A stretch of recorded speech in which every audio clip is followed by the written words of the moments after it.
Okay, this is James McKenney. We're going to do a slate because nothing's connected. Market. Beverage.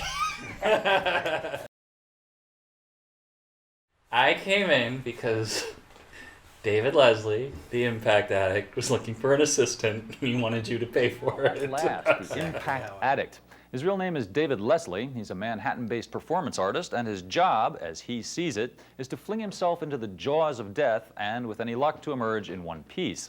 Leslie has piloted rocket sleds into a pile of watermelons, climbed into the ring with Olympic boxer Riddick Bowe, and covered himself with firecrackers in honor of Chinese New Year. Basically, the job description was exactly everything that I did, and it was perfect. I was like, sign me up.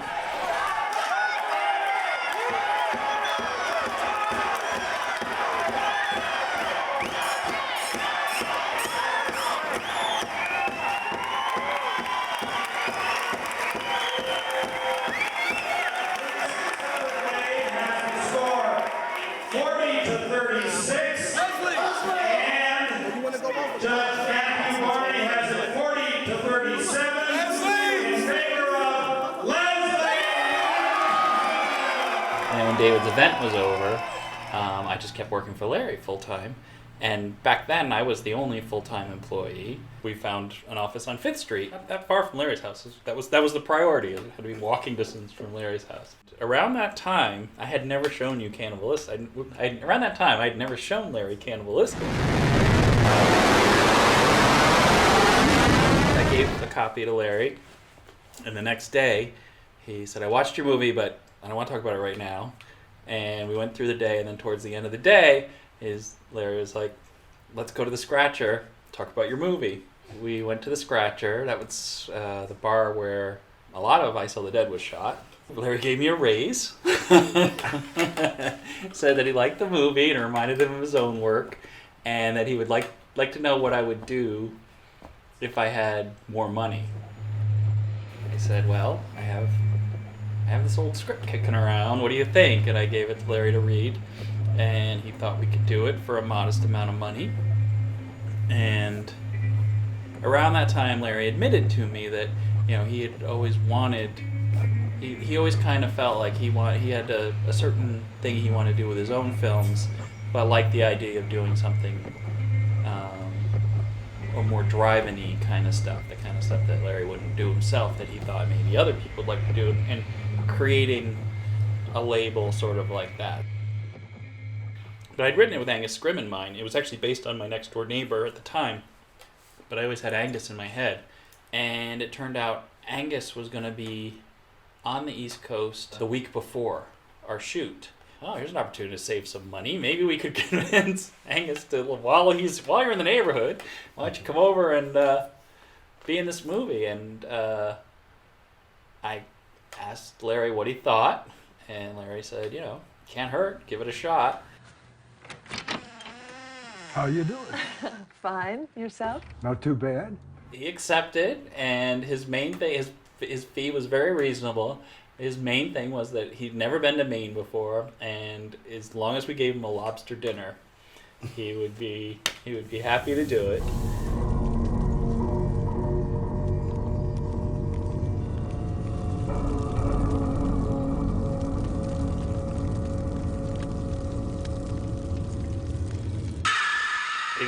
It was on the end caps at Best Buy and all that. Everyone hated the movie, but it made money, which is, that's a good thing. Keep your budget low. It's very easy to make that money back. That kind of gave Larry the bug, and, he was thinking of other movies that he could make, other filmmakers, and Larry thought of Ty, because Ty had been his intern right before I had started.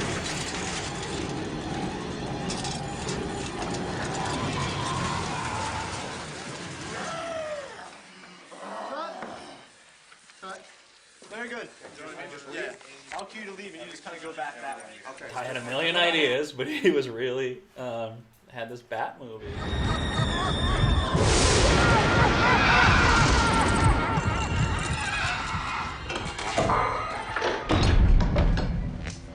In tonight's ghastly account, we're hot on the entrails of 4 young companions on their way to a wedding.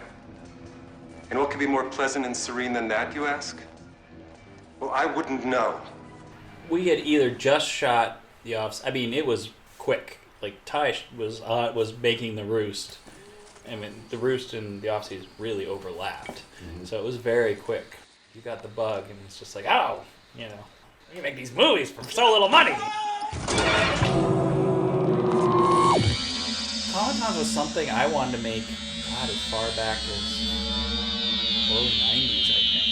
So there wasn't a lot of time between finishing the off-season and me saying, so, I got this other movie.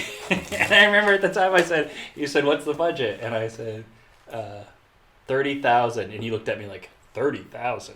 Like I was getting fancy now.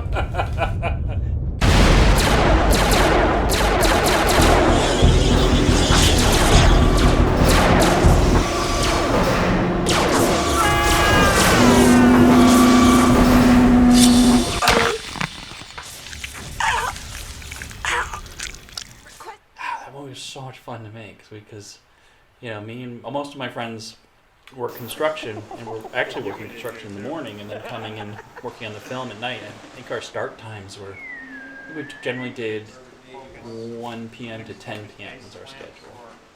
But first we had about a month and a half of building the sets, and it was all about going out on garbage night and picking up old TVs, and my friends bringing wiring and stuff that was left over from the construction jobs they were on, going and buying toys that we can modify into robots. No. Larry's like, did you see The Voice? What? No. Did they review it? Oh yeah. Did you see the New York Times? What? Did you see the New York Post? What? And the New York Sun, blah, blah, blah. The reviews just kept coming in. And holy crap, I never thought this crappy little movie shot on black and white Super 8 film would get such amazing reviews. We did not ask for this mission, but I swear to you, we will fulfill it.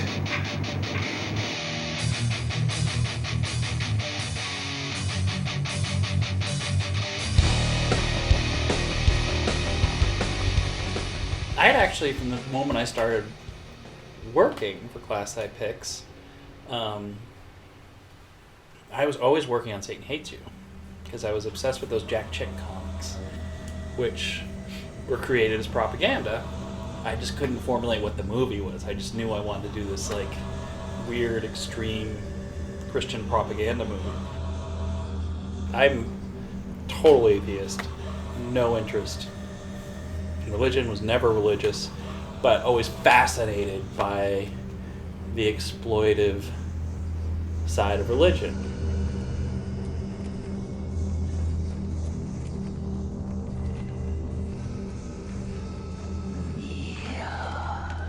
Before the father of your child.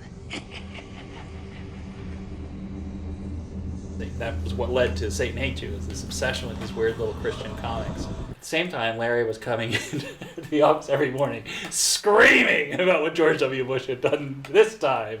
And, you know, and then like our mornings would always get derailed by talking about, you know, this frustration with what was happening in America.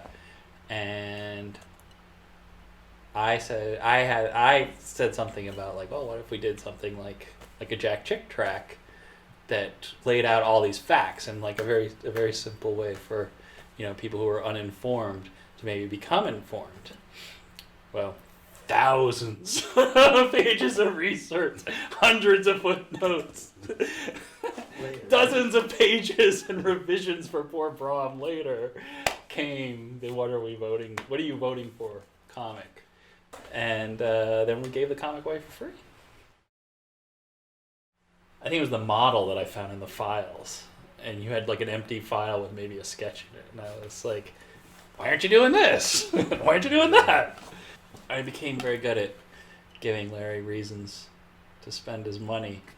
And you loved advent calendars, and I don't know, it was just another one of those things where like we had a conversation, and I think Larry always had it in the back of his mind. I was like, well, why don't you do it?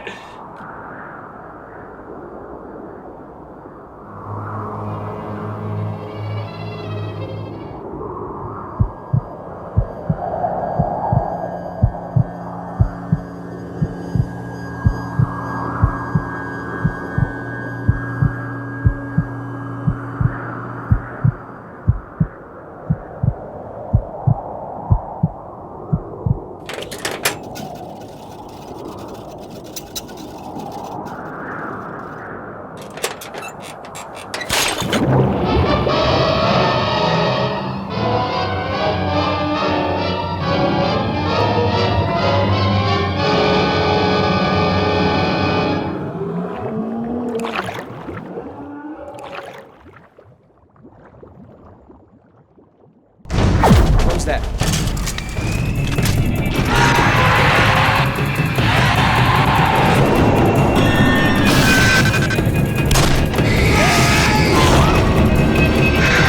Now you talk. Alright, so I'm talking.